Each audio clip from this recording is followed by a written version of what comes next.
dignitaries on the dais and off the dais, because in front of me also I see a galaxy of dignitaries, and that is why I generally feel that every book, there are some books that are born with good fortune, and I feel this book, Bharat That Is India, is definitely one of them, because me and Suruchi Prakashan couldn't have hoped for a more illustrious platform than IGNCA to launch the book, and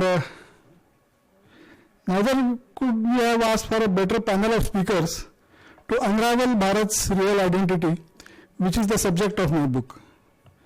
So I am Dr. Joshi and Dr. Gaur from IGNCA to make this happen, and I am grateful to Shri Arif Saab, Ram Bahadur Rai ji and Ram Madhav ji for being here. I will begin by quoting Milan Kundera, a Czech French novelist, who says, and I quote, "The first step in liquidating a people is to erase its memory, destroy its books, its culture, its history. Then have somebody write new books, manufacture a new culture, invent a new history.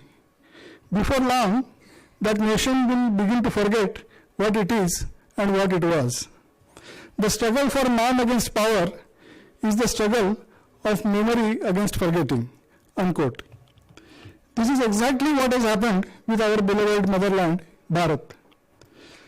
Some imperial and ideological powers erased our civilizational memory and distorted our identity.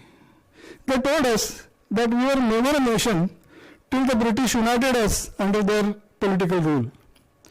They told us that we were a poor, backward, illiterate, superstitious, discriminatory, uncivilized mob, and whatever little good we had, we always borrowed it from the West. The damage was so permanent that till today we have not yet completely shrugged off the yoke of colonial mindset, as Bharat has not yet reclaimed its real identity. None less than our Prime Minister himself speaks about the need to decolonize our minds on many occasions. My book, Bharat That Is India, Reclaiming Our Real Identity, is a small effort in this direction. As I started my journey to real identity, one facet after another of this identity revealed itself to me in all its resplendent glory, together creating a breathtaking kaleidoscope that was at the same time spectacular and soothing.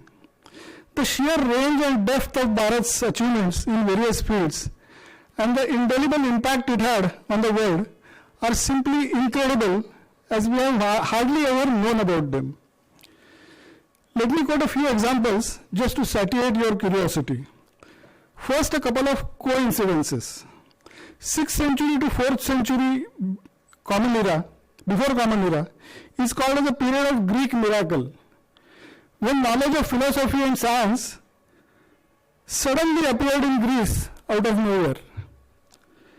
And this exactly was the period when Persian emperors Cyrus the Great and Darius the Great invited scholars from Bharat and Greece to their court, and a Bharat-Persia-Greece knowledge corridor was created. Pythagoras visited Bharat, and the rest, as they say, is history. Now coming to another coincidence, after a 1,000-year dark age from the 5th to the 15th century, the age of Renaissance began in Europe in the 16th century, when knowledge again suddenly appeared like a big bang. This was exactly the period when Europeans first established contact with Bharat through the Portuguese, who landed in Kerala in 1498. Brain surgery, dental surgery, plastic surgery, cataract surgery, vaccination were first invented in Bharat. Names of 7 days of the week and the logic behind them also came from Bharat. World's best steel was made in Bharat. Textiles from Bharat ruled the world markets. Roman Empire imported textiles, metal, jewelry and spices from Bharat and paid in gold and silver coins. The volume of trade was so huge that Roman Emperor Vespasian had to ban the trade for a brief period of time as the stocks of gold and silver in Rome were exhausted. And the list had just begun. I will not go ahead because of the lack of time, but hundreds of such examples I have quoted in the book. I found the process of discovering these facts enchanting and soulful, and I am sure readers will have the same experience while reading. Bharat is the cradle of civilization and language, the world's first knowledge society. It was the world's first economic powerhouse and the origin of universal human values like freedom of thought, inclusivity, democracy, rule of law, and respect for environment. It was our motherland that showed the world what is the true meaning of being civil. Author Arthur Basham says, and I quote, "In all her history of warfare, Hindu India has no tales to tell of cities put to the sword or of massacre of non-combatants. The ghastly sadism of the kings of Assyria who flayed the captives alive is completely without parallel in ancient India. To us, the most striking feature of ancient Indian civilization is its humanity." Unquote. Bharat never indulged in mindless violence, as it was the only civilization that created the concept of Dharma Yuddha. As I tried to study each of these facets in depth, I soon realized that they were not separate or independent of each other, but stood on a common foundation of Bharat's unique philosophy that provided them their life force and nourishment. Bharat could create 0 as a number and the decimal number system that laid the foundation of mathematics, because our philosophers had come to terms with the abstract concept like nothingness. It were the philosophical concepts like infinity and cyclical time that enabled ancient Bharat to create cosmological concepts and timelines that, according to cosmologist Carl Sagan, match those in modern cosmology. We could go on and on with such examples, but I'll just quote one example. I can't resist the temptation. According to our tradition, life of universe is equal to 1 day and night of Brahma, and that makes it 864 crore years. Whereas in Christianity, they believe that the universe was created in 4004 BCE, so just 6,000 years ago. And they say that it was created on 23rd October 4004. I don't know how they knew that it was 23rd October if the universe was created on that day.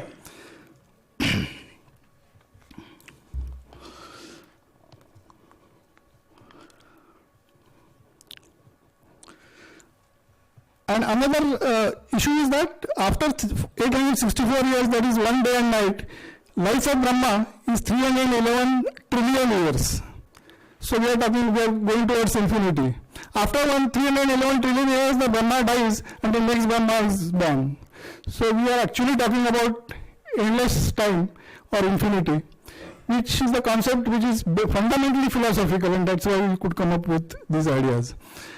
And against this, the highest number known to Greece, ancient Greece, was myriad, which is 10,000.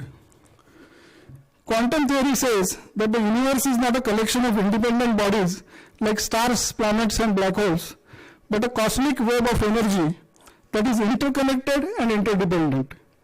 Centillions of these connections have their own rhythm that they call the cosmic dance of Shiva. Our sages, who were both scientists and philosophers, knew this thousands of years ago. That is why they created a society that was interconnected and interdependent, like an organic whole that beat to the pulse of Dharma. Dharma, that is self-imposed morality and righteousness, was at the core of Bharat's identity. When it gave the world languages, civilization, prosperity, and universal human values. It is time Bharat had its historical responsibility of lifting the world from its current morass of anarchy, instability, and helplessness, and showing it a path to sustainable future of peace and prosperity. This is the essence of our identity that manifests itself in many great contributions to human civilization. I hope readers will enjoy reading about them. Happy reading and Vande Mataram. Thank you. बहुत बहुत धन्यवाद sir.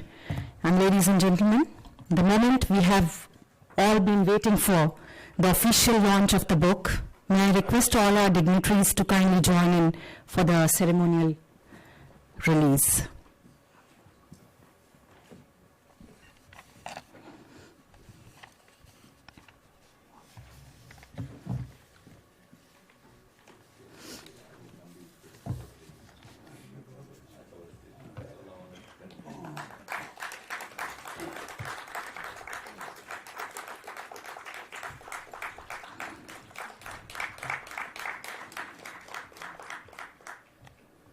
बहुत बहुत धन्यवाद आप सभी का. और अब मैं इस कार्यक्रम के उद्घाटन संबोधन को प्रस्तुत करने के लिए आमंत्रित करना चाहूंगी इंदिरा गांधी राष्ट्रीय कला केंद्र के सदस्य सचिव डॉक्टर सच्चिदानंद जोशी जी को.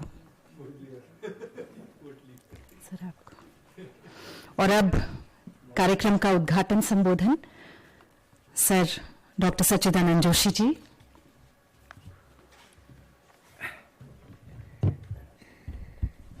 आप सभी को नमस्कार. भारत दैट इज इंडिया इस पुस्तक के लोकार्पण के अवसर पर हमारे बीच उपस्थित हमारे सम्माननीय मुख्य अतिथि बिहार के माननीय राज्यपाल श्री आरिफ मोहम्मद खान साहब, इंदिरा गांधी राष्ट्रीय कला केंद्र के माननीय अध्यक्ष श्री राम बहादुर राय जी, आज के हमारे विशिष्ट अतिथि चिंतक श्री राम माधव जी, इस पुस्तक के लेखक श्री अभिजीत जोग जी, सुरुचि प्रकाशन के श्री राजीव तुली जी, मेरे सहयोगी प्रोफेसर रमेश गौर जी और इस सभागार में उपस्थित सभी विद्वान सम्माननीय देवियों और सज्जनों. एक अत्यंत महत्वपूर्ण पुस्तक के लोकार्पण के अवसर पर आज हम सब लोग यहाँ उपस्थित हैं. अभिजीत जोग जी से हम लोगों का परिचय नया नहीं है. हम सब जानते हैं पिछले कुछ वर्षों में जिस तरह के विषय उठाकर उन्होंने अपनी पुस्तकों की रचना की है वो अपने आप में एक अलग तरह की क्रांतिकारी सोच की और हमें ले जाता है. उनकी चाहे वो पुस्तक हो असत्यमेव जयते, अगर हम में से किसी ने पढ़ी हो तो हमें ज्ञात होगा कि उस पुस्तक में उन्होंने बहुत चौंकाने वाली बातें हम सबके सामने की थी और वो काफी चर्चित हुई थी. और असत्यमेव जयते मराठी में और अन्य कई भाषाओं में उसको लोगों ने पढ़ा है. उसके बाद उन्होंने वामपंथी दीमक जो लिखा था जिसका अंग्रेजी में अनुवाद हुआ टर्माइट, और वो बहुत लोगों ने टर्माइट भी पढ़ा होगा. और इतने गहरे सोच के साथ उन्होंने सारी बातों को तथ्यपरक ढंग से आपके सामने रखते हुए उस बात को लोगों के सामने रखा है, वामपंथी सोच को. और मेरा आग्रह रहेगा कि अगर आपने नहीं पढ़ा है तो जरूर इन पुस्तकों को आप पढ़िए. आज जिस पुस्तक की हम चर्चा कर रहे हैं वो है India, Bharat that is India, और उसमें हम भारत के कंस्ट्रक्ट को, भारत की अवधारणा को जानने की वो कोशिश कर रहे हैं. अगर मैं गलत नहीं हूं तो इसी पुस्तक का जो मूल मराठी है उसमें भारत सत्य, सत्व और स्वत्व ये उसका टाइटल है. कई बार भाषाएं कैसी पंगु हो जाती हैं, ये इसका भी उदाहरण है कि काश अच्छा होता कि अगर हम सत्य, सत्व और स्वत्व इन तीनों शब्दों का अनुवाद बहुत अच्छी तरह से अंग्रेजी के संस्करण में कर पाते. और निश्चित तौर पर ये जो तीनों शब्द हैं ये हमें भारत की अलग तरह की अवधारणा की ओर ले जाते हैं कि भारत के बारे में सत्य क्या है, भारत का सत्व क्या है और भारत का स्वत्व क्या है. अभी प्रोफेसर गौर जी ने जब अपने प्रस्तावित भाषण में इस बात का उल्लेख किया कि हम पिछले कुछ दिनों से हम सुन रहे हैं, हमारे माननीय प्रधानमंत्री जी बार बार इस बात पर जोर दे रहे हैं कि हमें मैकाले की मानसिकता से मुक्त होना है अगले 10 वर्षों में, तो वो दरअसल भारत के स्वत्व की ओर हमें ले जाना चाहते हैं कि हमें हमारे स्व के जागरण की ओर देखना है.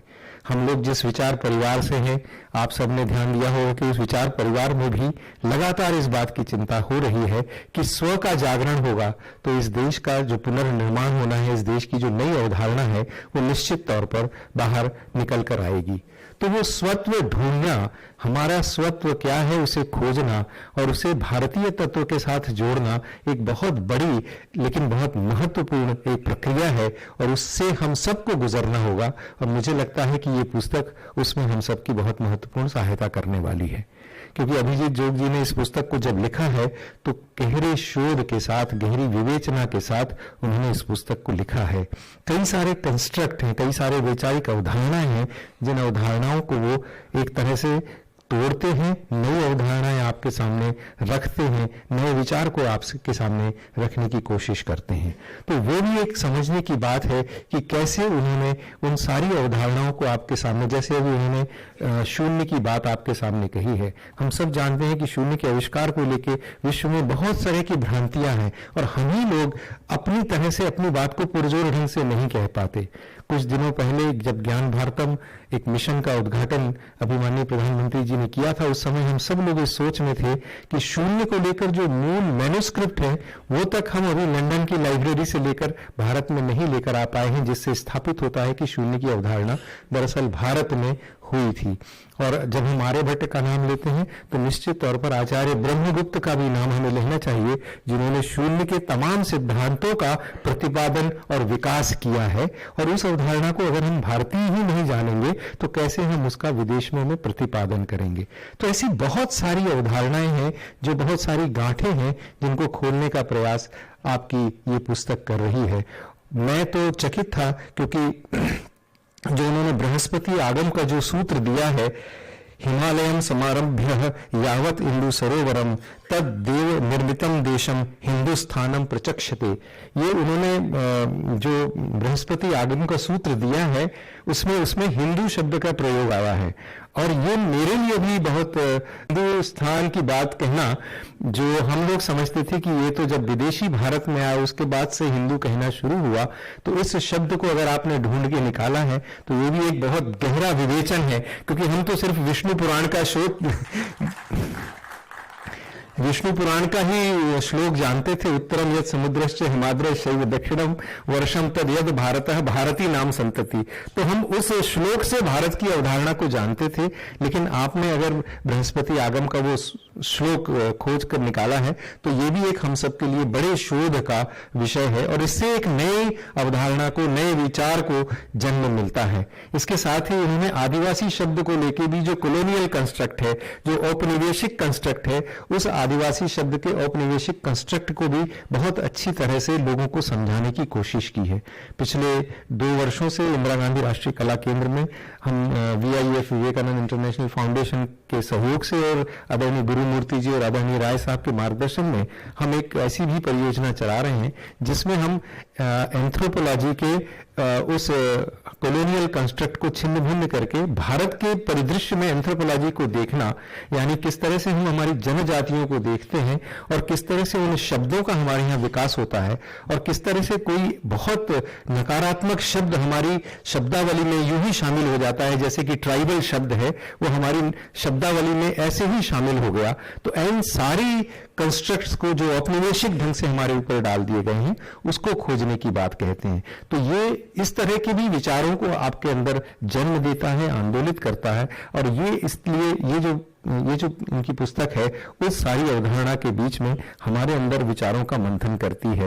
एक और महत्वपूर्ण बात जो आपकी पुस्तक से जानकर मुझे थोड़ा सा सोचने पर मजबूर होना पड़ा और मुझे लगता है कि राम माधव जी भी शायद इस बात को लेकर बाद में कभी विचार करेंगे, शायद विक्रम संपत जी की भूमिका में उसका उल्लेख है। उन्होंने जब कॉलोनियल रूलर्स की बात की तो उन्होंने मुगल और ब्रिटिशर्स दोनों का कॉलोनियल रूल ऐसा कहा है। इस बारे में शोध होना चाहिए कि जब मुगल भारत में थे तो क्या वो कॉलोनियल रूल था और जब ब्रिटिशर्स भारत में थे तो क्या वो कॉलोनियल रूल था, और अगर ये दोनों कॉलोनियल रूल थे तो उन दोनों के कॉलोनियल माइंडसेट में क्या फर्क था और उस कॉलोनियल माइंडसेट के कारण से भारत के समाज, भारत की अवधारणा, भारत की सनातन अवधारणा में क्या क्या फर्क पड़ा था। क्योंकि ये आगे जाने वाली बात है, इस बात में बहुत लंबी बहस भी निश्चित तौर पर होनी चाहिए। तो ये बहुत सारे विचारों को जन्म देने वाली एक महत्वपूर्ण वो पुस्तक है।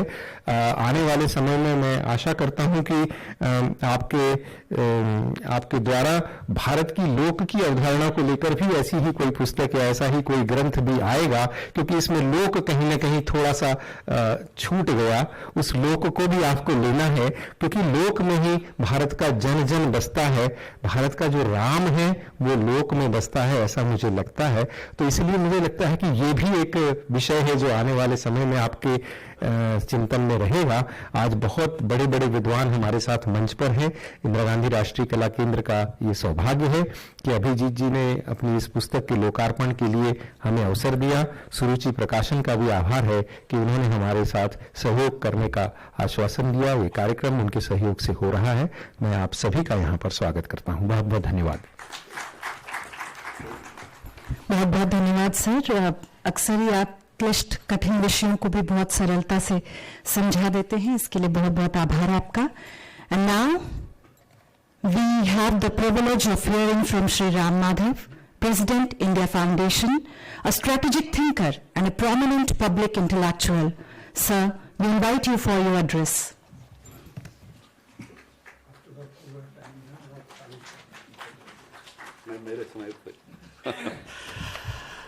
महामहिम राज्यपाल आदरणीय श्री आरिफ मोहम्मद खान जी, इस संस्थान के अध्यक्ष श्री राम बहादुर राय जी, इस पुस्तक के लेखक श्री अभिजीत जोग जी, श्रीमान सच्चिदानंद जोशी जी और सभी महानुभाव, सबको मेरा नमस्कार।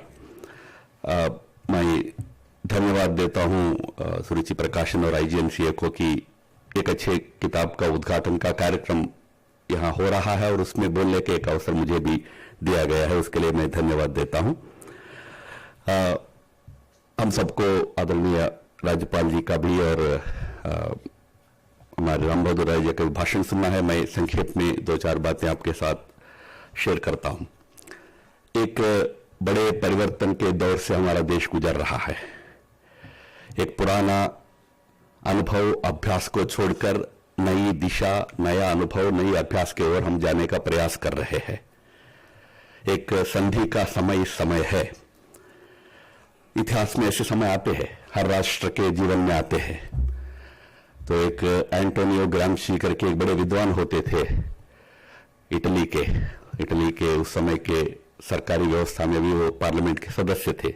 1930 में उन्होंने एक बड़ी बात कही थी, the old world is dying, the new is yet to be born, and this interregnum is the time for monsters. मैं मॉन्स्टर्स को इसलिए याद किया क्योंकि अभिजीत जी ने अपने किताब के पहले पन्ने में राहुल गांधी जी का नाम दिया था। मुझे नहीं लगा कि विंस्टन चर्चिल और ऐसे लोगों के साथ इनका भी एक कोड दे दिया जाए, बट शायद उनका इरादा यह है कि अब गुजर रहे समय में जो मॉन्स्टर्स कुछ विचार चलते हैं उसको लेकर उन्होंने शायद वो जिक्र किया है। यह परिवर्तन को गंभीरता से लेना चाहिए, क्योंकि यह परिवर्तन वास्तव में आना था जब हम आजाद हुए थे। उसी समय हमको 70 साल बाद यह प्रयास करना नहीं पड़ना चाहिए था। जब आजाद हुए थे तब हम भारत बनना चाहिए था। आज का दिन उस दृष्टि से एक महत्वपूर्ण दिन भी है। दो कारणों से महत्वपूर्ण है। आज आदरणीय डॉक्टर अंबेडकर जी की पुण्यतिथि है, इनके महासमाधि का दिन है। अंबेडकर जी भारत के संविधान निर्माता रहे हैं, उनका बहुत बड़ा योगदान रहा है। भले ही विद्वान अनेक प्रकार की चर्चा भले ही करते होंगे उनका योगदान कितना रहा नहीं रहा, बट जितना मैं समझ पाया हूं, पढ़ पाया हूं, बहुत अद्भुत और बहुत महत्वपूर्ण योगदान उनका रहा है। तीसरा चाहिए। और आज का दिन, आज से 34 ईयर्स पहले, 34 साल पहले, जब बाबरी ढांचा गिरी थी, उस ढांचा गिरने के पीछे का एक जो बड़ा संकल्प रहा है, बड़ा आंदोलन रहा है, उसको भी याद करने वाला दिन रहा है। जिस परिवर्तन के लिए एक संकेत बन गया था वो ढांचा गिरना, उस सांकेतिक जो घटना के बाद जो घटनाक्रम चली थी, उस घटनाक्रम का परिणाम है आज हम एक ऐसे दौर पर है कि आज हमको लगता है कि अब इंडिया भारत बनेगा। उस स्थिति में हम पहुंच जाएंगे। तो मैं केवल वो दो ही विषयों पर थोड़ा 5-7 मिनट केंद्रित करके 2-4 बातें आपसे शेयर करूंगा, क्योंकि ये जो बहस आज हम कर रहे हैं, ऐसा नहीं है कि आजादी के प्राप्ति के समय नहीं हुआ हो। जब संविधान बन रहा था, संविधान सभा के अंदर इन विषयों को लेकर काफी चर्चा हुई है। जो इस किताब का शीर्षक है भारत दैट इज इंडिया, तो हमारे संविधान में इसका उल्टा एक वाक्य हमको देखने को मिलता है। आर्टिकल 1 कहता है India that is Bharat is a union of states. But शायद आपको जानकारी होगा कि इस विषय को लेकर संविधान सभा में बड़ी बहस चली। पहले प्रस्ताव इतना ही था, India is a union of states. तो फिर बहस चली, भाई इंडिया कहना है कि भारत कहना है। कई लोगों का मत था कि भारत कहना है, पर कई लोगों का यह भी मत था कि भाई इस देश का तो दुनिया में नाम इंडिया है। फाइनली एज ए कॉम्प्रोमाइज आखिरी मिनट में 1949 के मध्य में एक कॉम्प्रोमाइज निकाला गया, India that is Bharat is A union of states.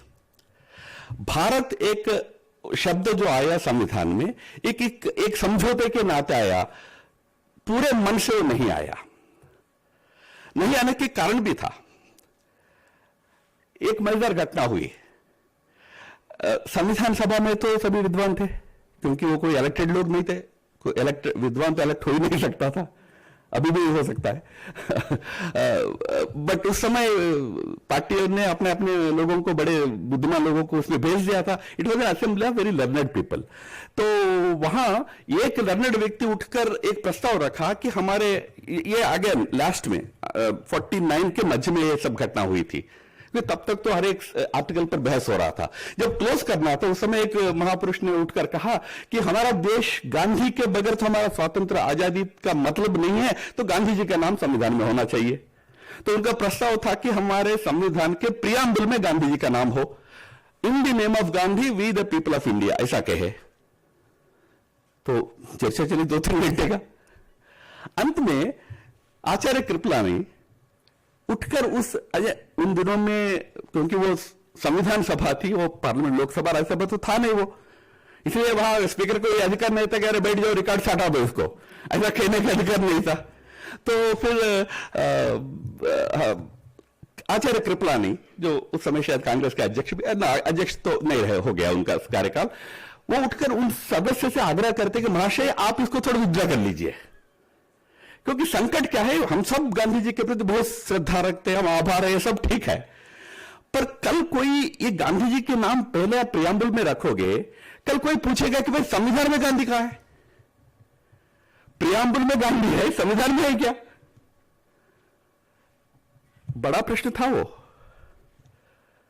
क्योंकि जब संविधान बन रहा था, गांधी यानी एक प्रतीक का शब्द मैं कह रहा हूं, गांधी एज अ पर्सन है, एक प्रतीक। क्योंकि गांधी जी से जब पूछा गया कि आजाद भारत क्या होगा, क्या रूप क्या होगा, गांधी जी ने कहा कि राम राज्य होना चाहिए। फिर उन्होंने उसकी व्याख्या भी दी थी, when I say Ram Rajya, I am not talking about any theocratic state, my Ram Rajya will be where the weakest shall have as much power as the strongest. उनका एक लेख है। तो गांधी जी की कल्पना थी, गांधी जी का आग्रह था कि भाई फंडामेंटल राइट्स को अलग मत करो, राइट्स ड्यूटीज डिस्कोर्स चलाओ। उन्होंने एक लेटर भी लिखा था यूएनएचसीआर को। तो गांधी जी उन विचारों को प्रतिनिधित्व करते थे जो कुल मिलाकर भारत के विचार माना जा सकता था। पर जब संविधान बन रहा था तो सबको लगता था कि कई चीजों को हम शामिल नहीं कर पाएंगे। उदाहरण के लिए प्रियम्बल में, वैसे तो भारत के संविधान में भारत को हम नेशन नहीं कहते, मालूम है?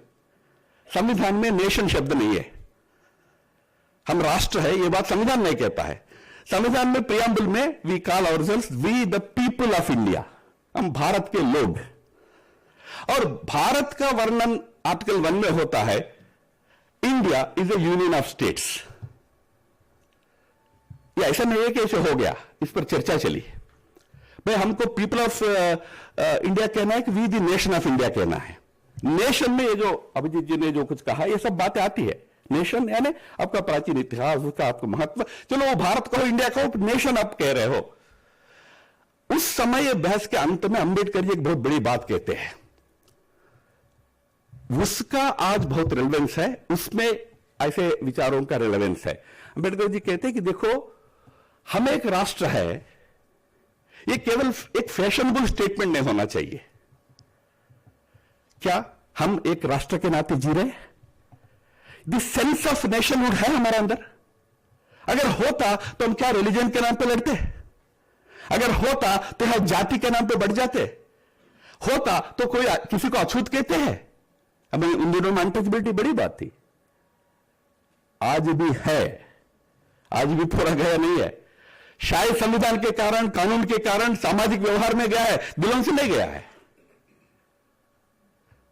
तो उनका यह कहना था कि क्या एक राष्ट्र के नाते जीने का जो लक्षण चाहिए वो इस देश में निर्माण हुआ है क्या? है क्या? दिखता है क्या? विद्वान इस पर आर्ग्यू कर सकते हैं। अभिजीत जी विद्वान है, सज्जान जी विद्वान है, रामभद्र, इस पर आर्ग्यूमेंट हो सकता है, नहीं नहीं गलत, हम तभी राष्ट्र थे, अभी भी ये हो सकता है। पर he was actually appealing to the emotions of the people. Are you really feeling that nationness? It's ness, it's not a status. वो प्रयास करना चाहिए, वो उनका विचार था, उसके लिए उनके कुछ विचार थे। बट आज के दिन जब हम उस तरफ जाना है भारत को, तो यह केवल एक नॉलेज का विषय नहीं है। नॉलेज हो सकता है, यानी जितने अभिजीत जी ने विषय निकाला है, कहीं से शोध से ही निकाले होंगे, कहीं तो वो लिखा होगा, उसको शोध करके निकाले होंगे। But do you feel?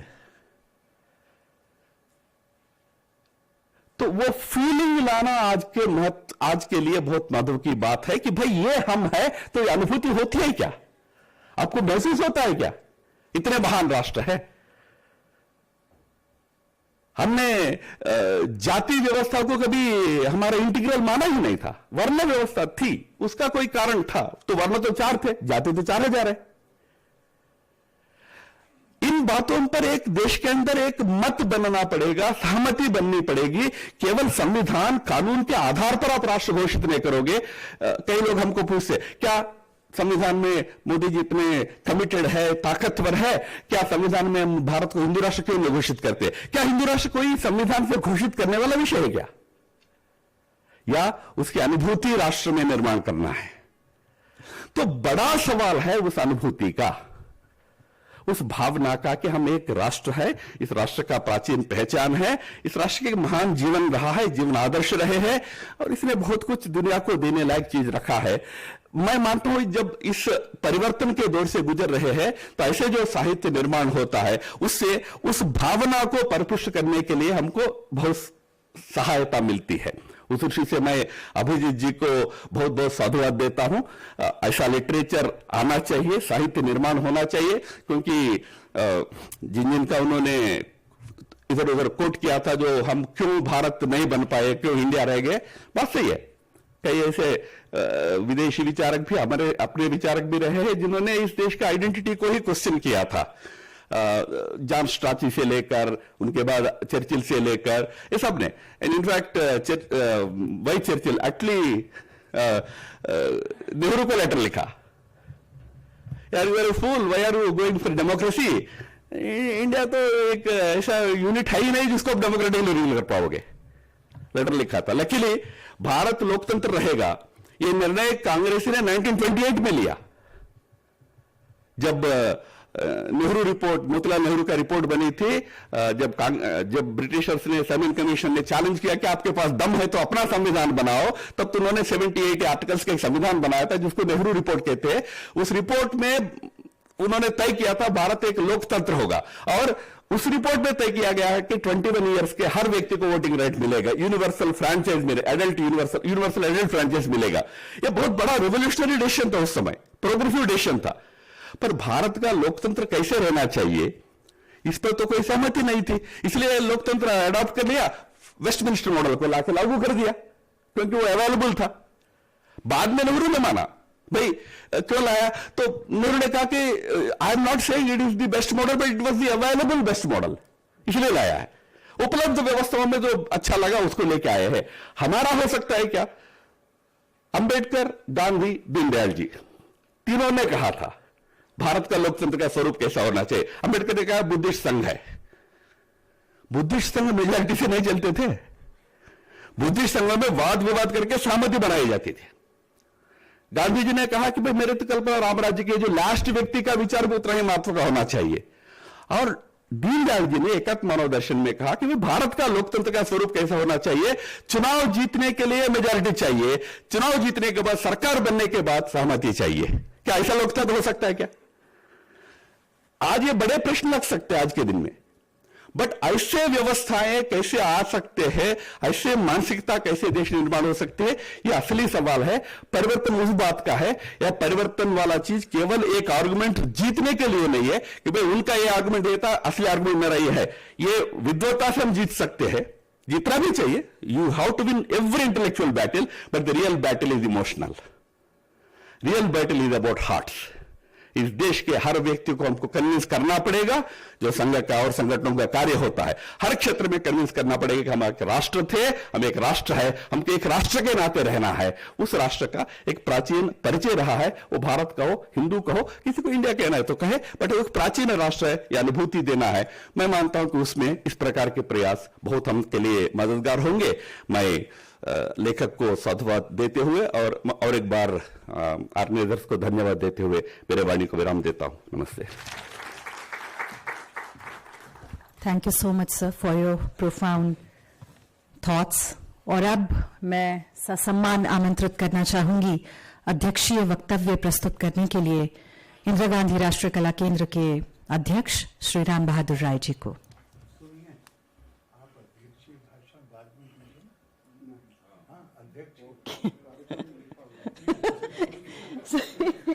क्रम से चल रहे हैं।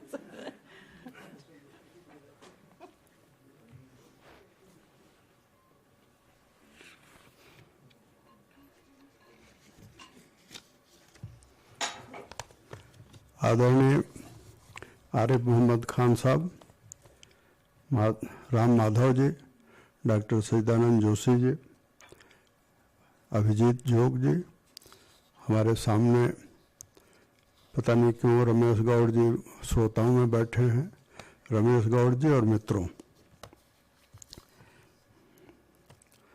भारत दैट इज इंडिया, ये पुस्तक मैंने पढ़ा, कई दिन लगाकर पढ़ा, और पढ़ने के बाद मैं कहूँगा कि मुझे आनंद आया। और जब मैं ये कहता हूँ कि मुझे आनंद आया, तो आपको यह भी बताना चाहूँगा कि ये पुस्तक कुछ लोग ऐसे भी हैं जो पढ़ेंगे तो उदास हो जाएंगे, और आनंद और उदासी ये दोनों अस्तित्व के नियम हैं। सुख आता है तो दुख भी आता है, तो उसी तरह से यह और कुछ लोगों को उदास करेगी।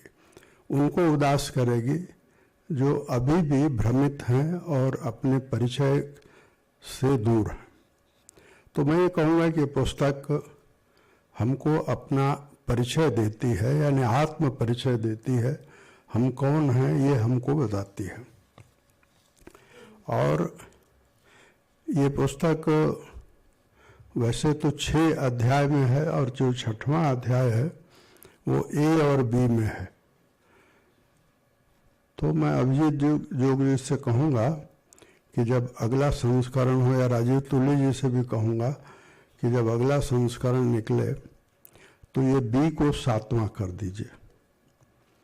मैं इसलिए 7वां कह रहा हूँ क्योंकि ये पुस्तक अगर हमको अपना आत्म परिचय देती है तो मनुष्य को अपने परिचय के लिए भारत की जो पद्धति है वो योग की पद्धति है, और योग ने 7 चक्रों की ही पहचान की है। ये पुस्तक भी 7 चक्रों की पहचान कर रही है, और हमको बताती है कि एक भारतीय के नाते, भारतवासी के नाते हमारा अतीत क्या है, और उस अतीत को हम कैसे जानें। मैं आपको एक किस्सा सुनाता हूँ। पहले 1972 में विद्यार्थी परिषद के जो हमारे अफसर थे, उन्होंने मुझे कहा कि आपको पटना जाना है। ये बात मुझे, तब मैं जेल में था, मुझे आकर के मदन दास जी ने बताई। मैंने कहा कि चले जाएंगे। वहाँ जब गया तो मालूम हुआ कि विद्यार्थी परिषद का जो अधिवेशन हुआ था 72 में, उसका उद्घाटन किया डॉक्टर दुखन राम ने, और उसके स्वागताध्यक्ष थे डॉक्टर रामधारी सिंह दिनकर। तो मुझे लगा कि ये, हालांकि दुखन राम को कोई नहीं जानता, रामधारी सिंह दिनकर को दुनिया जानती है। तो मैंने कहा कि मेरा पहला काम यह है कि मैं डॉक्टर रामधारी सिंह दिनकर से मिलूं। मैं उनसे मिलने गया। उन्होंने मुझे अपनी किताब दी, हस्ताक्षर करके दी, और कहा कि मैं अपनी किसी किताब के लिए ये नहीं कहता हूँ कि तुम पढ़ो, लेकिन इसके लिए मैंने अपनी प्रस्तावना में भी लिखा है, और जो जिसको भी देता हूँ या जो भी मुझसे मिलता है उसको कहता हूँ कि पढ़ो। तो मैंने कहा कि आपका प्रसाद है, आशीर्वाद है, तो मैं किताब ले लेता हूँ। लेकिन ये किताब मैंने पढ़ लिया है करीब करीब, और इस किताब को दोबारा मैं नहीं पढ़ूंगा, क्योंकि इस किताब की मूल स्थापना ही, जिस नींव पर आपने इस किताब को खड़ी की है, वो नींव ही गलत है। आपने मान लिया है कि आर्य भारत से बाहर से आए, और मेरे पास कोई प्रमाण नहीं है, कोई आधार नहीं है, लेकिन मेरा इंट्यूशन ये कहता है कि ऐसा हो नहीं सकता। अभिजीत जोग ने अपनी इस किताब में इस थ्योरी को भी, हालांकि ये थ्योरी बहुत पहले ध्वस्त हो चुकी है, डॉक्टर रामविलास शर्मा ने स्वयं आर्य भारत में बाहर से आए इसको ध्वस्त कर दिया है। यानी वो मार्क्सवादी थे, मार्क्सवादी साहित्यकार थे। तो ये पुस्तक दरअसल ये प्रेरित करती है हमको, जिसका उल्लेख बहुत कॉन्स्टिट्यूशनल ढंग से, हालांकि उसकी जरूरत नहीं थी, राम माधव जी ने की है। तो ये भारत बदले, ऐसा हमारे महापुरुष कहते रहे हैं, और ये मैं 4 महापुरुषों को इस श्रेणी में मानता हूँ कि भारत को अपनी स्वभाव में आना चाहिए। इसके लिए 4 महापुरुषों ने हमको समय समय पर प्रेरित किया। मैं आधुनिक भारत की बात कर रहा हूँ, तो उसमें श्री अरविंदो सबसे पहले हैं, महात्मा गांधी हैं, और उसके बाद मौलाना अबुल कलाम आजाद है, और पंडित दीनदयाल उपाध्याय। मौलाना अबुल कलाम आजाद के बारे में आरिफ साहब ने बहुत बड़ा काम किया है, जो उसको कि लोग फिर से जाने, इसकी ज़रूरत है। अभी जब 26, 27, 28 को मोहन भागवत जी ने 26, 27 को तो व्याख्यान दिया, और 28 को एक सवाल के जवाब में उन्होंने मौलाना अबुल कलाम आज़ाद का नाम लिया। तो मैं खोजने लगा कि ये मौलाना अबुल कलाम आज़ाद का जो उल्लेख मोहन भागवत जी ने किया है, आखिर वो प्रसंग क्या है। खोजते खोजते, आजकल गूगल बाबा बड़ी मदद करते हैं, तो खोजते खोजते मुझे एक अंग्रेजी में आर्टिकल मिला, और उस आर्टिकल में लिखा हुआ है कि ये इंटरव्यू था जिसे सोरिस कश्मीरी को मौलाना अबुल कलाम आज़ाद ने दिया था, और 1946 में दिया था, और उस इंटरव्यू को खोजकर आरिफ मोहम्मद खान ने उसका अंग्रेजी में अनुवाद किया और उसको छपवाया। वो इंटरव्यू मैंने आरिफ साहब से आग्रह किया है वो कि आप हमको उसको जैसे आपने अंग्रेजी में किया वैसे मुझे हिंदी में बताते हैं। उस इंटरव्यू में 3 बातें उन्होंने कही है और तीनों आप समझिए तीनों सच साबित हुई। उन्होंने कहा कि अगर इस्लाम का भला होने वाला हो तो मैं पाकिस्तान का समर्थन करता हूं, अगर मुसलमानों का कोई भला होने वाला हो तो मैं पाकिस्तान का समर्थन करता हूं, लेकिन भला नहीं होने वाला है। दूसरी बात तो उन्होंने कहा कि पाकिस्तान बन जाएगा लेकिन पॉलिटिकल लीडरशिप पाकिस्तान पर राज नहीं करेगी, सेना राज करेगी। और तीसरी बात उन्होंने कहा कि इस पाकिस्तान को एक रखना बहुत जल्दी ही, यानी 10 साल के अंदर ये पाकिस्तान टूट जाएगा। तीनों बातें हुई। तो जिन महापुरुषों ने भारत को के अपने स्वभाव को समझाने के प्रयास किए हैं, उन महापुरुषों ने जो हमको सूत्र दिए वो सूत्र इस किताब में प्रमाण सहित है। और ये अभिजीत जोग जी की हमें कहना चाहिए कि आभार मानना चाहिए कि हम लोग जो बातें समझते थे या कुछ कहने की कोशिश करते थे उसका ये इसमें जो है उसके प्रमाण है। और इसलिए ये इन्होंने भी पहले अध्याय में 1835 से 1947 और 1946 से 1964 के कालखंड का एक सांस्कृतिक और पॉलिटिकल एनालिसिस इन्होंने की है। धर्म की अवधारणा, भारत सभ्यतागत राष्ट्र है और ये बृहस्पति आगम का श्लोक जिसके बारे में सच्चिदानंद जी ने उल्लेख किया और सचमुच ये 2 गहरे भ्रम का जो निवारण इस पुस्तक से होता है कि राष्ट्र क्या है और ये हिंदुत्व क्या है। बाकी नदियों के बारे में है।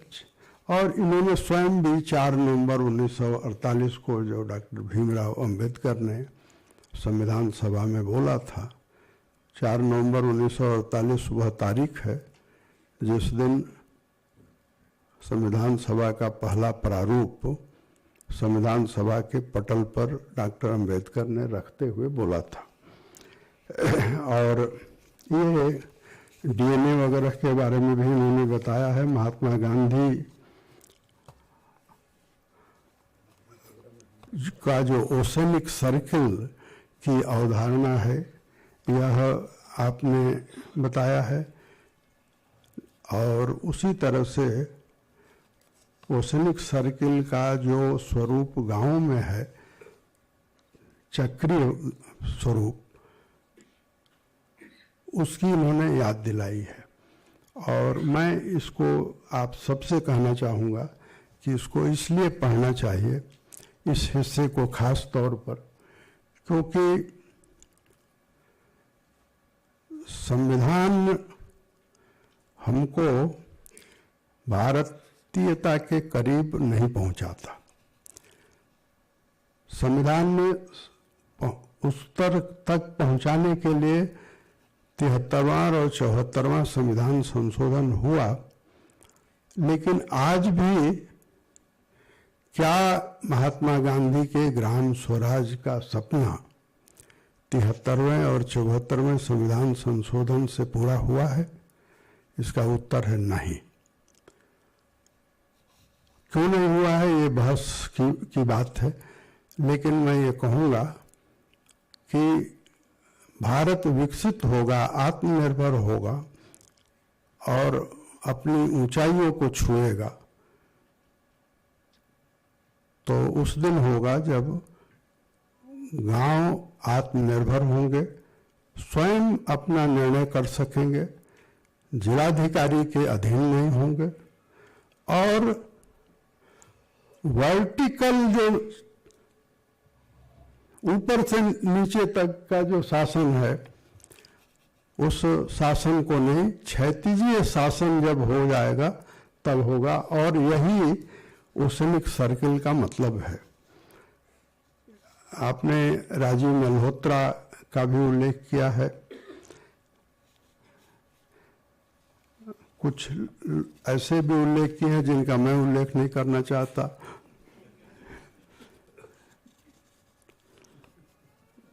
अध्याय 2 में भारत की सभ्यता क्या रही है इसके बारे में आपने बताया है, और अगर आप लोगों को समय न मिले तो मैं आपको बता सकता हूं कि इस पन्ने पर पढ़ लीजिए तो काम चल जाएगा।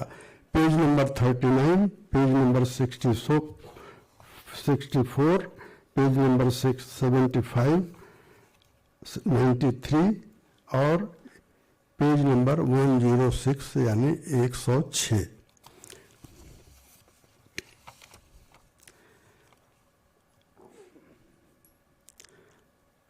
इन्होंने 3 संयोगों की बात कही है, पहला संयोग, दूसरा संयोग, तीसरा संयोग। अब वो तीनों संयोग क्या है ये मैं बोलूँगा तो जिनको हम सुनने आए हैं उनके समय में कटौती हो जाएगी। इसलिए मैं केवल ये कहूँगा कि उत्सुकता आप अपनी बनाए रखिए कि ये 3 संयोग हैं क्या जो इस पुस्तक में वर्णित किए गए हैं, और उसी तरह से सबसे अच्छी बात, हर पन्ने पर कुछ अच्छी बातें हैं, लेकिन पेज नंबर 129 अगर आप पलटेंगे तो आर्यभट्ट आपको मिलेंगे, और आरिफ साहब जहाँ रहते हैं वहीं आर्यभट्ट रहते थे, इन्हीं के पड़ोस में रहते थे। माउंट आबू में रहते थे। बाराह मिहिर मिलेंगे जो उज्जैन में रहते थे, सच्चिदानंद जी के घर के थोड़े दूर पर हैं। भास्कराचार्य मिल जाएंगे गुजरात में, और मैसूर में भी दूसरे भास्कराचार्य मिल जाएंगे। तो मैं ये कहूँगा कि अभिजीत जोग ने सचमुच रिसर्च किया है, और इस रिसर्च के लिए तो आप ताली बजा करके इनका अभिनंदन करिए, क्योंकि ऐसी पुस्तक एक बार पढ़ने से बात नहीं बनेगी, बार बार पढ़ना पड़ेगा, पढ़ना चाहिए। और मैं ये कहूँगा कि इसी तरह से इन्होंने प्रमाण सहित ये बताया है कि जॉन डाल्टन वो वैज्ञानिक है जिसने पहली बार बताया कि पदार्थ सर्वथा नष्ट नहीं होता। ये आजकल बहुत हम लोग सुनते भी हैं, रूपांतरित होता है और वो एनर्जी फॉर्म में कन्वर्ट होता है। और ये जो 18वीं सदी की बात है, और अभिजीत जोग जी ये बताते हैं कि उससे 2500 साल पहले महर्षि कणाद हुए हैं। तो कणाद का नाम तो हमने सुना था, लेकिन डाल्टन और कणाद में कोई संपर्क है सुत, और हम डाल्टन को माने या कणाद को माने, तो अब हमारे सामने एक चॉइस है कि हम कणाद को मानेंगे और डाल्टन को कहेंगे कि हाँ ठीक है, पीछे पीछे आप भी आए। उसी तरह से इन्होंने भारतीय परंपरा की बात कही है। जब भारतीय परंपरा की बात कही तो मुझे ऐसा लगता है कि ये अंग्रेजी और हिंदी में या मराठी में, इनकी भाषा मराठी है और मराठी में शायद ये किताब पहले आ गई है। तो मराठी के पाठकों के लिए तो ठीक है, या अंग्रेजी के पाठकों के लिए जो भारतीय परंपरा है मुझे लगता है कि ये परंपरा शब्द गलत है। अंग्रेजी में ट्रेडिशन जो आप बार बार कह रहे हैं वो गलत है। वो है यात्रा, हमारी ज्ञान यात्रा है। परंपरा और यात्रा में फर्क।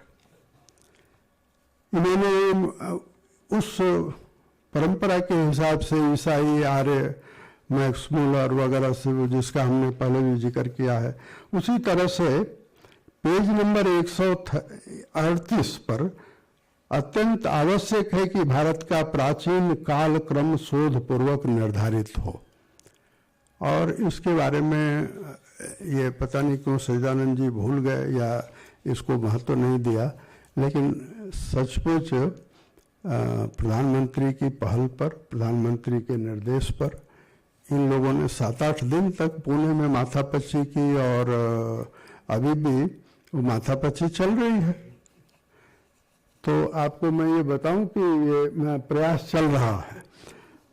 और उसी तरह से प्लास्टिक सर्जरी पेज नंबर 150 पर, दर्शन 168 पर, अध्याय 4 आर्थिक शक्ति के उदाहरण इन्होंने दिए हैं। इस तरह से करके ये पुस्तक मैं कहूँगा कि सचमुच हम लोगों को इनका योगदान सराहनीय है। और इस पुस्तक से जो चेतना आज पैदा हुई है उस चेतना को बल मिलेगा।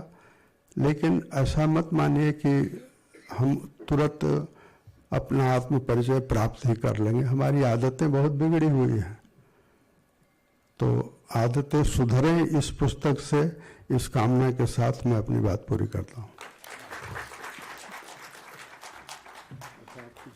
जी सर, बहुत बहुत धन्यवाद सर। आपको सुनना सदैव रोचक होता है और आपके विचार हमारे लिए पाथेय हैं। इस प्रेरणादायी वक्तव्य के लिए आपका हृदय से धन्यवाद।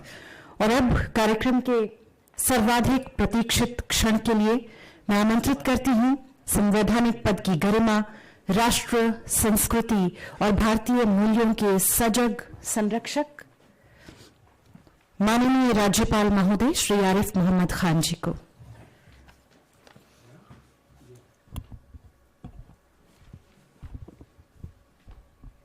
बहुत धन्यवाद आपको। क्या शुभ नाम आपका? कात्यायनी। कात्यायनी जी, कात्यायनी जी बहुत धन्यवाद।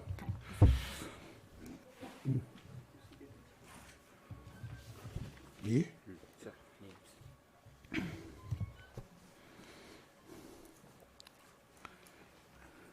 if there is anybody in the audience who is not able to follow Hindi, then I shall speak in English, and if everybody follows Hindi, then allow me to follow the footsteps of Ram Bahadur Rai ji and Sachidanand Joshi ji. बोलो हिंदी में? ठीक। Indira Gandhi National Centre for the Arts Trust के सम्मानित अध्यक्ष और हमारे मित्र और बड़े भाई Shri Ram Bahadur Rai ji, president India Foundation New Delhi के डॉक्टर राम माधव जी को अभी विदेश के लिए जाना है, इसलिए मैंने ही उनसे आग्रह किया कि आप जल्दी चले जाइए। आईजीएनसी के member secretary doctor Sachchidanand Joshi ji, dean IGNCA professor doctor Ramesh C Gaur ji, इस आज जो किताब जिसका विमोचन हुआ है उसके लेखक श्री अभिजीत जोग जी, इस कक्ष में उपस्थित देवी और सज्जनों, महत्वपूर्ण लोग हैं जो विचारक हैं, पढ़ाने का काम करते हैं। मुझे जब भी ऐसा कोई विषय जो इस किताब में है इस पर चर्चा होती है तो एक बात दिमाग में आती है, कई दफा समय के साथ शब्दों के अर्थों में भी परिवर्तन आ जाता है। अब हमने साधारणतया स्वीकार कर लिया है कि रिलीजन का अनुवाद धर्म है, जो मेरी समझ से बिल्कुल भी सही नहीं है। इसी तरह हमने, पहले मैं उसके बारे में बता दूं, अमृत कोश में धर्म की 18 परिभाषाएं दी हुई हैं।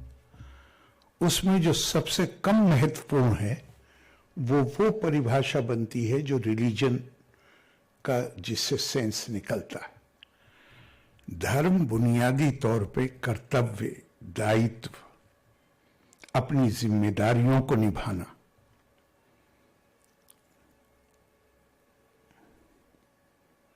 एक बड़ा सुंदर कहा भी गया है, स्वकर्मा धर्मा विमुखा कृष्णा कृष्णेति वादिनम ते हरेर द्वेषणा मूढ़े धर्मार्थ जन्मा यत हरे। अपने कर्म से विमुख तो धर्म से विमुख। कृष्णा कृष्णा वादिना, तो ये ऐसे लोग जो हैं, ये हरि के ते हरेर द्वेषना मूढ़ है, दोनों बातें कही। ये हरि के दुश्मन भी हैं और ये बेवकूफ भी, क्योंकि हरि तो खुद धर्म की स्थापना के लिए जन्म लेते हैं। तो हमने वहां बड़ी ज्यादती की है कि हमने religion prescription by very nature is prescriptive.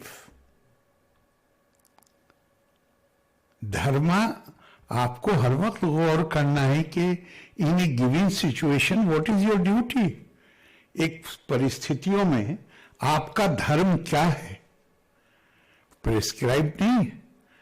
केवल हमारे यहां सनातन धर्म की कल्पना नहीं है, हमारे यहां युग धर्म की भी कल्पना है, हमारे यहां देश धर्म की भी कल्पना है, और उससे भी बढ़कर है स्वधर्म की कल्पना। स्वधर्मा निधनम श्रेया पर धर्मो भयावहा। ये धर्म को इस तरह हम डिफाइन करें जैसे कोई प्रेस्क्रिप्टिव चीज है, ये भारतीय जो समझ है उसके ये विरुद्ध जाता है। इसी तरह मेरा मानना है कि जिन शब्दों में नेशन, नेशन क्या, नेशन पूरा शब्द नहीं है अंग्रेजी का, जो टर्म है वो है नेशन स्टेट। अब ये नेशन स्टेट की कल्पना कितनी पुरानी है? आप समय बताइए, 100-150 साल, 19th सेंचुरी। उससे पहले ये कल्पना दुनिया में नहीं थी कि किसी ज्योग्राफिक एंटिटी को नेशन स्टेट कहा जाए, ये कल्पना ही नहीं थी। दुनिया में दो ही तरीके थे शासन के, एक एम्पायर थे और एक ट्राइबल को हिंदी में क्या कहेंगे, मतलब पूरी दुनिया में, यूरोप में भी, अरब में भी ट्राइब्स थे। और वो जब ट्राइब टूटने शुरू, ट्राइब से कहां कोई हमला करके उनको अपने एम्पायर में मिला लेता था। और वो ट्राइब, जैसे मानिए हम इस्लाम का मामला लें, तो इस्लाम से पहले अरब में क्या था, सिर्फ ट्राइब थे। उन ट्राइब्स को तोड़ के प्रॉफिट साहब के लिए कहा जाता है कि उन्होंने उन ट्राइब्स को तोड़ के एक बड़ा ट्राइब बना दिया। वो ट्राइब जो हर वक्त आपस में लड़ाइयां लड़ते थे,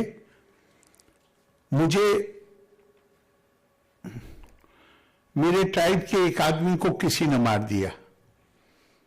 अब उस इंडिविजुअल की रेस्पॉन्सिबिलिटी नहीं थी जिसने मारा है, मुझे दूसरे ट्राइब के किसी को मारना है बदला लेने के लिए, वो चाहे जितना मासूम।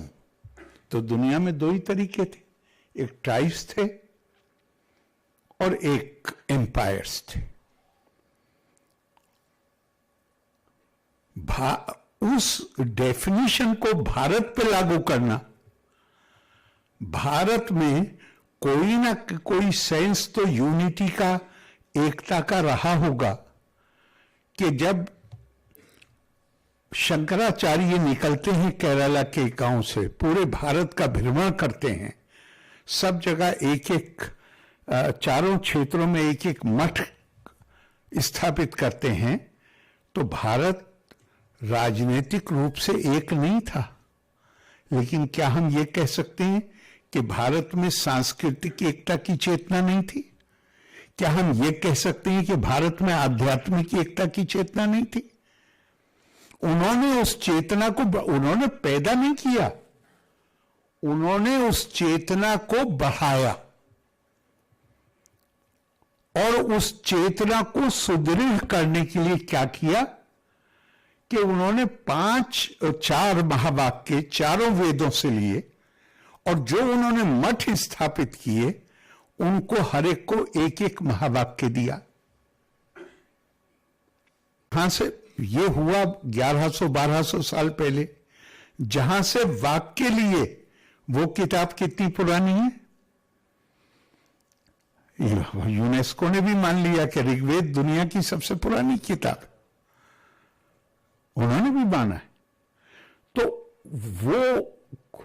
वो पहले से लोगों के मानस में अगर न रहा होता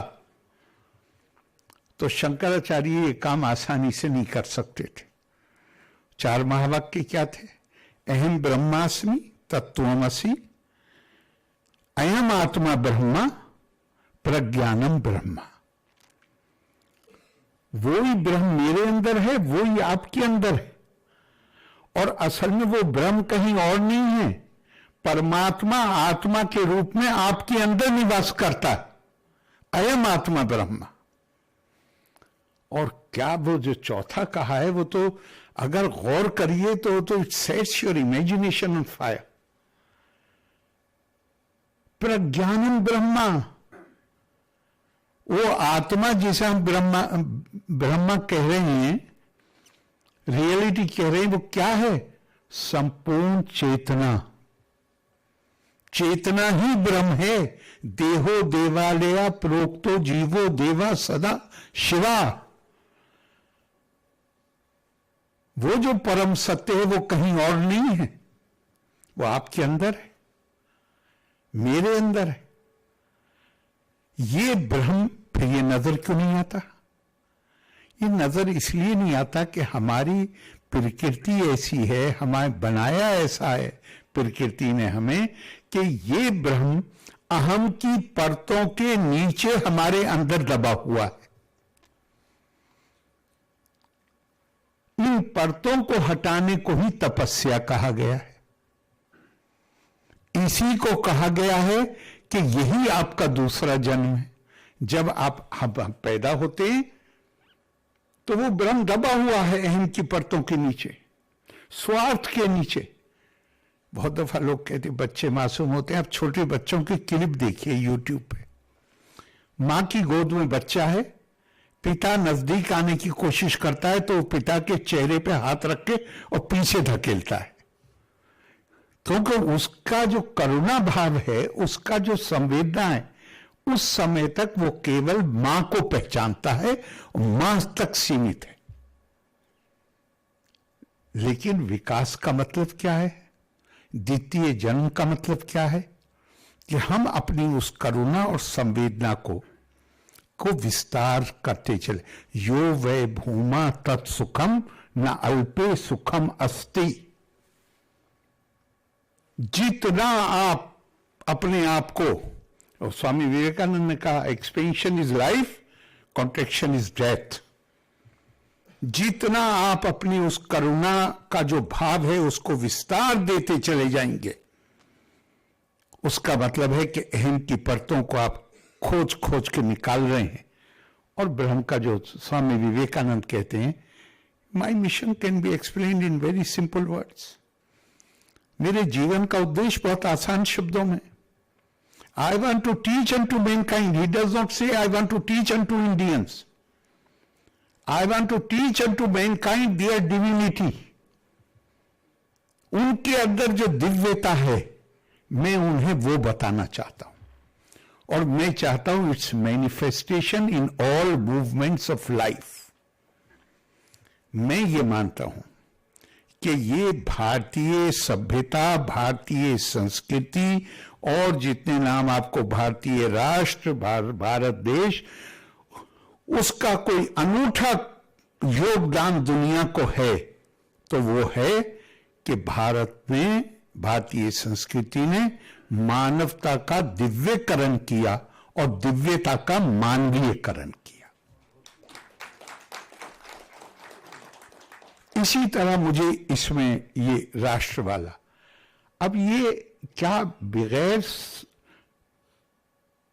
सांस्कृतिक और आध्यात्मिक एकता के भाव के कोई राष्ट्र बन सकता? हमें मानना पड़ेगा, हमें मानने की जरूरत नहीं है। स्वामी विवेकानंद लिखते हैं और सबसे ज्यादा स्वामी रंगनाथानंद लिखते हैं, कहते हैं आध्यात्मिक क्षेत्र में भारत कभी पीछे नहीं आया, पर राजनीतिक क्षेत्र में भारत का रिकॉर्ड बहुत खराब है। हम हर वक्त आपस में लड़ते रहे, दो एम्पायर बने और जैसे कोई भी एम्पायर, बड़ा राज्य बना, एक समय में एक योग्य राजा है, जैसे ये स्वामी रंगनाथानंद ने लिखा है। उन्होंने लिखा जैसे ही उसका देहांत होता है उसका राज्य बिखर जाता है। उनके अधीन जो छोटी छोटी प्रिंसिपलिटीज थी वो फौरन हमला करना, अपने आप को आजाद डिक्लेयर कर देते। और ये इतिहास नहीं है कि हाल के दिनों में भी यही हुआ है, मतलब देश के आजाद होने से पहले भी यही हुआ है। तो भारत के का भारत राष्ट्र, इसको यूरोपियन स्टैंडर्ड से डिफाइन मत कीजिए। वहां राष्ट्र 200 साल पुरानी कल्पना भी नहीं है, हमारी कल्पना कई हजार साल पुरानी, और वो कल्पना है सांस्कृतिक राष्ट्र, आध्यात्मिक।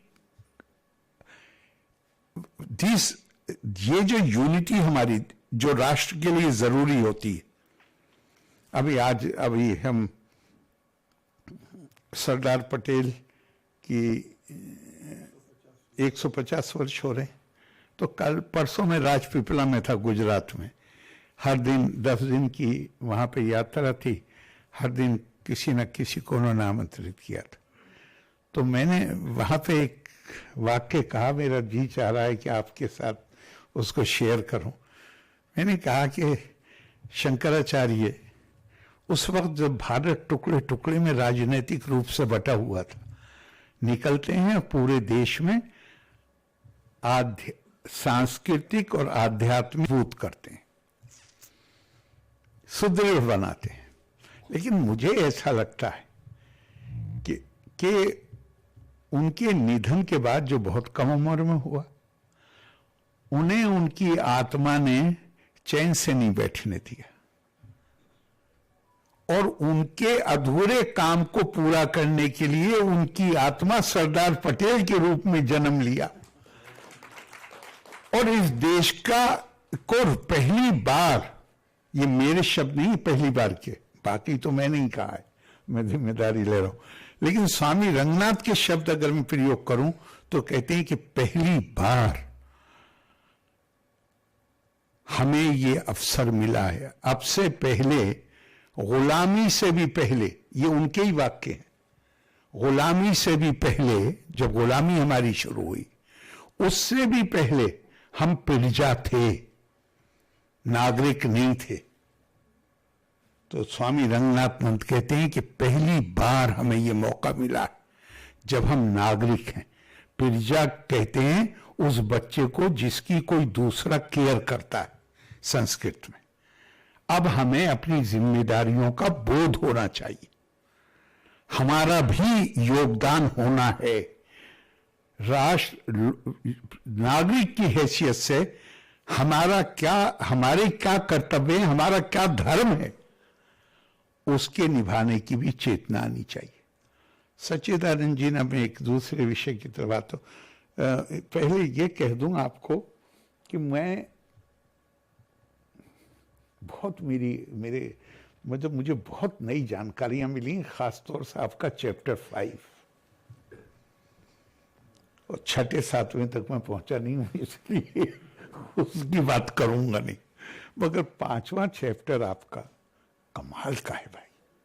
मुझे अपने बारे में बड़ी गलतफहमी है कि मैं बहुत पढ़ता हूं, लेकिन कितनी चीजें ऐसी हैं जो मैंने, ये वो तो नहीं जो आपने कहा हिंदुस्तान वाला, मैटर वाला भी नहीं, लेकिन उसमें कितनी चीजें हैं कि मैं सच कह रहा हूं आपको कि आपने जैसे कहते हैं ना कि you have shown me my place, कि तुम कुछ भी नहीं जानते हो। कमाल का है भाई आपका 5वां चैप्टर इसमें। तो अब एक बात सच्चिदानंद जी ने कही,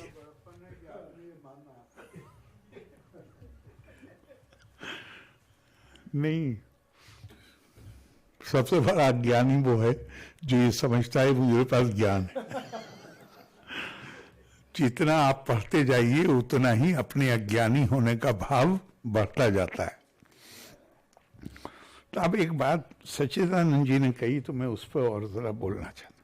उन्होंने कहा कि ब्रिटिशर्स और मुगल, क्या दोनों को ही हम कॉलोनियल, यही कहा ना, कॉलोनियल माने अगर दोनों कॉलोनियल पावर्स हैं तो इनके बीच में अंतर क्या है?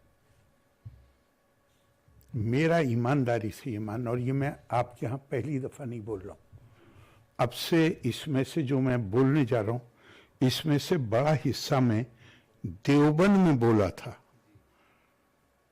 दारुल उलूम के बाहर एक सभा थी, वहां के लोगों ने बुलाया था, लेकिन मैं हैरत में रह गया देख के, और मुझे बताया कि आधे से ज्यादा हॉल दारुल उलूम वालों से भरा हुआ था। अब मैं तो उम्मीद करता नहीं था, वो तो मेरे बहुत खिलाफ थे, तो वो मुझे सुनना आएंगे तो मैं ताज्जुब में रह गया। मगर उसको देख के ज़रा मैं उत्साहित हुआ और मैंने वहाँ कुछ बातें बोली जो मेरा दिल चाह रहा है इस प्रश्न के बारे में, क्योंकि आपने तो सिर्फ प्रश्न किया है, आपने कोई कंक्लूजन नहीं बताया। मेरा मानना है कि अंतर क्या है? अंतर ये है, ब्रिटिशर्स तो थे ही, वो तो कॉलोनियल पावर थे, मुगल जो थे वो तो यहीं दफन है। लेकिन मुझे मुगल कॉलोनियलिज्म और उसके जो प्रभाव हुए हैं वो मुझे अंग्रेजों से भी ज्यादा खतरनाक नजर आते, ज्यादा, बहुत सादे शब्द में कहूं तो बुरे नजर आते। क्यों आते हैं नजर? अंग्रेज तो कह रहे थे कि हम आपको सिविलाइज करना है। ये जिन लोगों ने, जिन मुसलमानों ने हिंदुस्तान पर हुकूमत की, बाज वक्त तो मुझे लगता है कि या तो उन्होंने जानबूझ के पुराने इतिहास को इग्नोर किया या उन्होंने उसे पढ़ा ही नहीं, इतिहास को। कोई मुसलमान जो ये कहता है कि मैं प्रॉफिट साहब को, हुजूर सल्लल्लाहु अलैहि वसल्लम को, के दीन को मानता हूं, उसे ये जानकारी नहीं है कि इसमें एक पहलू और भी है, वो भी मैं बताऊंगा, कि उन्होंने मदीने की मस्जिद में बैठकर, वो कभी हिंदुस्तान नहीं आए, मदीने की मस्जिद, और ये और ध्यान रखिएगा, प्रॉफिट का रोल क्या है? किताब के अनुसार प्रॉफिट का रोल क्या? सरकार चलाना नहीं, वयुअल्लिमुहुमुल किताबा वल हिकमा वयुज़क्कीहिम, ज्ञान देना, शिक्षा देना और उन्हें सैंक्टिफाई करना, उनके शुद्धि करना। ये इसको अरबी लिटरेचर में जब आप देखेंगे तो उसका मतलब है युजकीन का मतलब है कि एक काला एक सफेद। ये तो बहुत आसान है, हर आदमी समझ जाएगा। लेकिन ज्ञान के बाद जो प्रज्ञा है, विजडम है, वो वाइट की क्या क्या शेड्स हैं वो देखने में आपको सक्षम करती है, और ब्लैक की क्या क्या शेड्स हैं वो देखने में सक्षम करती है।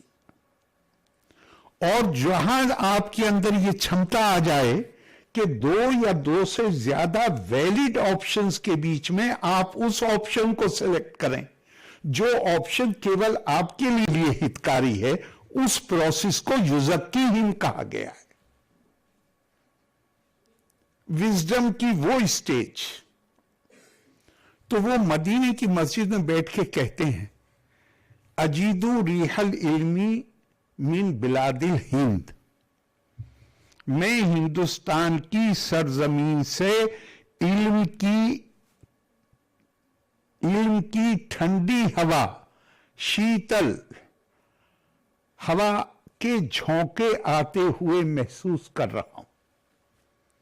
तो मैंने देवबंद में पूछा, मैं क्या एक आम मुसलमान का ये दावा है कि मैं अपने प्रॉफिट को अपनी जान से बढ़ के मैं उनसे मोहब्बत करता हूं, तो उस मोहब्बत के तकाजे में ये शामिल नहीं है कि जिस इल्म की खुशबू उन्हें मदीने में पहुंची, और मेरी खुशकिस्मती कि मैं उस मुल्क में पैदा हुआ हूं,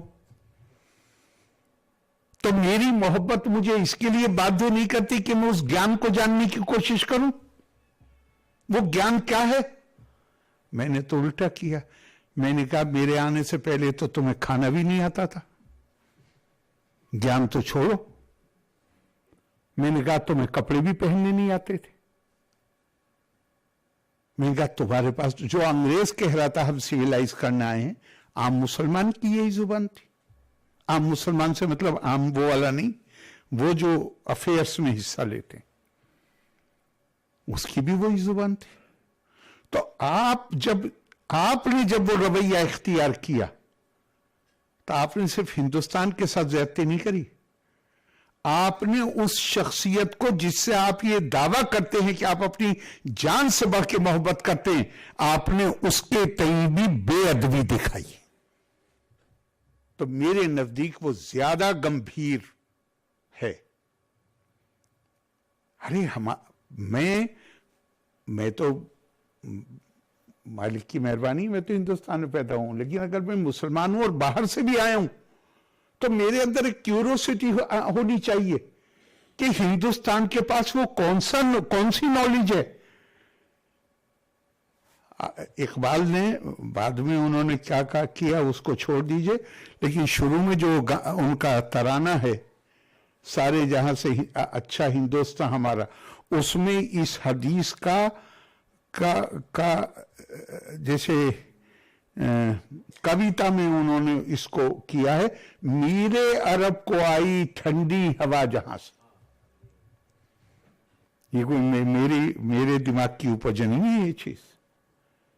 तो जिस परंपरा या यात्रा में हिंदुस्तान को, और यही शायद असर था 5 बड़े नाम इतिहासकारों के, अरब इतिहासकारों के, तबरी पहले, इब्ने असीर, इब्ने कसीर, इब्ने रुश्द, इब्ने खल्दून, उसके अलावा और हैं, हैकल हैं,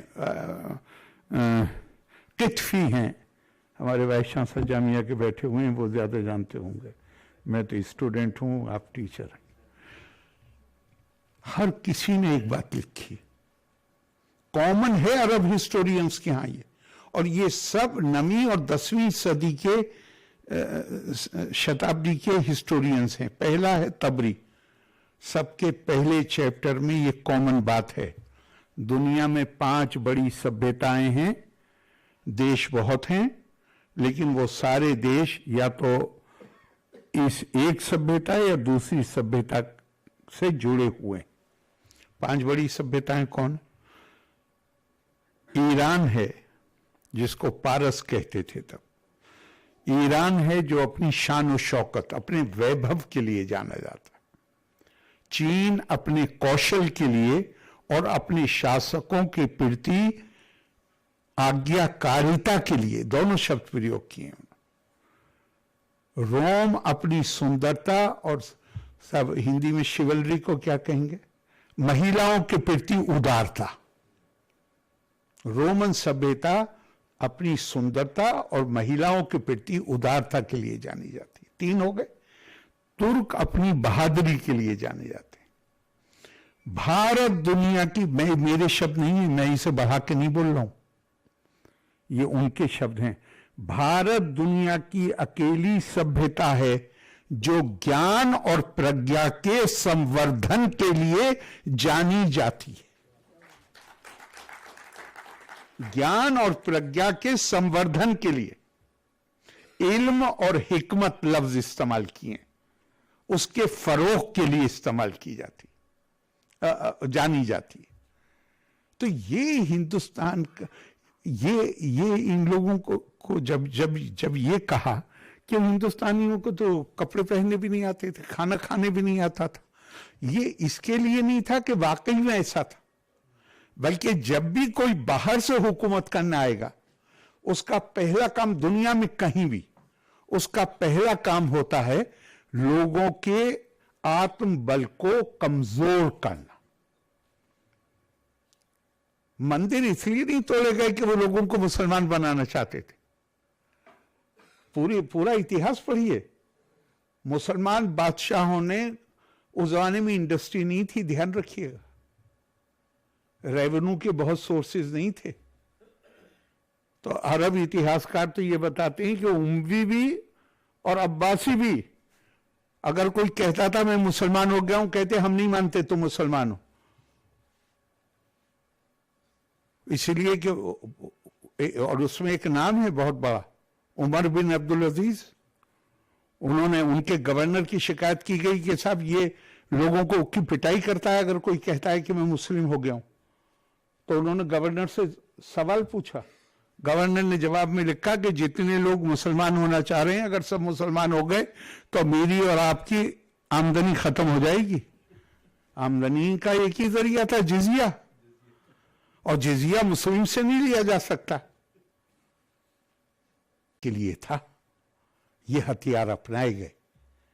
तो हमारे यहां हमें जरूरत नहीं है अपने आप को उस चौकठे में फिट करने की जो वेस्टर्न कंट्रीज का है। क्यों हम कहें हम नेशन स्टेट नहीं, हम तो कल्चरल नेशन है, हम स्पिरिचुअल नेशन है।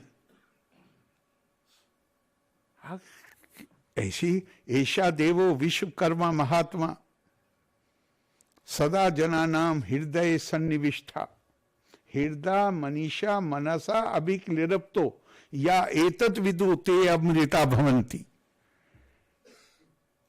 हम में से वो जो शुरू में कहा अहम ब्रह्मास्मि तत्त्वमसि, हर किसी के अंदर ईश्वर हृदय में रहता है।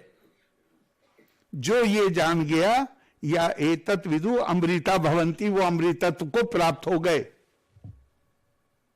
और गीता तो भरी पड़ी है ऐसे श्लोकों से, लेकिन उपनिषद में एक और जगह कितना सुंदर कहा है, मनसा एवा इदम आपता व्ययम नेहा नाना अस्ति किंचना मृत्यो सा मृत्युम गच्छति या इहा नानेवा पश्यति। जिसने ये जान लिया कि ये जो हमें डाइवर्सिटी नजर आ रही है, एक माँ बाप से पैदा भी एक जैसे नहीं होते, तो हमारी संस्कृति क्या कहती है, एकम सद विप्रा बहुधा वदंती। इसका सम्मान करो, स्वीकार करो, तुम कोई नहीं हो जजमेंट में बैठने वाले। लेकिन क्या कहती है आगे, यहां रुको मत, इस सामने से दिखने वाली विविधता के पीछे छुपी हुई जो वास्तविक एकता है, उसको देखने की अपने अंदर क्षमता पैदा करो। वो इन आंखों से नजर नहीं आती, वो ज्ञान चक्षु से नजर आती है, और अकेले ज्ञान से भी नजर नहीं आती। जब तक आप उसके लिए तपस्या ना करें, तब तक वो नजर नहीं आती। तो हमारा फ्रेमवर्क थोड़ा डिफरेंट है। हमें डिफेंसिव होने की जरूरत नहीं है, और मेरा तो मानना ये है, मैं इसके साथ खत्म कर रहा हूं, दुनिया में आज जितने जंगें हो रही हैं या शुरू से हो रही, खून खराबा हो रहा, हम जिम्मेदार हैं। कोई दुनिया में जिम्मेदार नहीं, हम हैं जिम्मेदार। अरे सारी संस्कृतियां परिभाषित हुई हैं रेस से, लैंग्वेज से, रिलीजन से। मैं गोरा हूं, मैं आपसे श्रेष्ठ हूं, और मैं श्रेष्ठ हूं तो मुझे आपको अपने प्रभुत्व में रखना है। मैं ये भाषा बोलता हूं, मैं आपसे श्रेष्ठ हूं। मैं परम सत्य की, खुदा की उपासना इस तरीके से करता हूं, ये मेरा तरीका सही है, बाकी सबका गलत है। इसलिए मैं उस सही तरीके को पहुंचाने के लिए मैं आपके ऊपर राज करूंगा। ये दुनिया की संस्कृति, इसमें झगड़ा नहीं होगा तो और क्या होगा? एक ही संस्कृति है दुनिया में जो दुनिया ने पहली बार 1948 में यूनाइटेड नेशंस ने माना। उससे पहले कभी नहीं माना दुनिया ने। 1948 को कितने साल हुए साहब? ज्यादा 70-75 साल। पहली बार माना कि मानव की हैसियत से प्रतिष्ठा का अधिकारी है। 1948 से पहले कभी नहीं माना। कहा हम गोरे हैं, हम तुमसे अच्छे हैं, हम इस मजहब के मानने वाले हैं, हम तुमसे बेहतर हैं, हम इस जुबान के बोलने वाले हैं, हम तुमसे बेहतर हैं। तो इसमें झगड़ा नहीं होगा तो और क्या होगा? लेकिन इससे तो उन्होंने क्या दिया कंसेप्ट वेस्ट ने? Dignity of Mankind from which flow all the human rights. Bharat ने दुनिया को क्या दिया? भारत ने दिया डिविनिटी ऑफ मैनकाइंड, मानव की दिव्यता, जो डिग्निटी से कहीं ज्यादा कॉम्प्रिहेंसिव है। आज की दुनिया में ये कौन कबूल करेगा कि आपका रंग गोरा है तो आप मुझसे ज्यादा बड़े हैं, आप एक तरीके से इबादत करते हैं तो आपको विशेष अधिकार प्राप्त होने चाहिए, आप कोई भाषा बोल, कोई नहीं एक्सेप्ट करेगा। जिनकी संस्कृतियों में ये था, उन देशों ने भी यूनाइटेड नेशंस के डिक्लेरेशन पे दस्तखत किए। व्यवहार में लाएं या ना लाएं, लेकिन बाउंड हैं। तो इससे तो कहीं ज्यादा व्यापक कल्पना भारत ने दी है। भारत ने तो कहा है हर किसी के अंदर दिव्यता देखो। और क्या खूबसूरत वो जो मैंने आपको सुनाया कि जो चीज ये मानव की दिव्यता को समझ गया, नेहा नाना अस्ति किंचना, सामने से नजर आते हैं, वास्तविक रूप से कोई अलग नहीं दूसरे से। और जो ऐसा नहीं करेगा उसको क्या कह रहा है उपनिषद? कह रहा है मृत्यो सा मृत्युम गच्छति या इहा नानेवा पश्यति। जो वास्तव में ये मानेगा कि हमारी सामने से जो विभिन्नता है ये वास्तविक है, वो मृत्यु से मृत्यु में यात्रा करता रहेगा, मोक्ष मिलने की कोई संभावना नहीं। तो मैं अगर ये कहूं कि स्वामी विवेकानंद बार बार कहते थे भारत के पास एक संदेश है दुनिया को देने की, हम बुरी तरह असफल हुए हैं उस संदेश को दुनिया को देने में। दुनिया भूखी है इस संदेश के लिए, लेकिन संदेश कब दिया जा सकता है? माधव जी चले गए, उन्होंने इशारा किया था। एक होता है विचार। विचार जब तक आचार में नहीं आता तब तक वो प्रचार का साधन नहीं बन सकता। प्रचार करने का अधिकार उसी को है जो उस विचार के अनुसार आचार करने लगे। आपकी किताब हमारे अंदर ये भावना अगर जगा दे तो मैं मानता हूं ये बहुत बड़ा आपका योगदान होगा। लोका समस्ता सुखिनो भवन्तु। जय हिंद।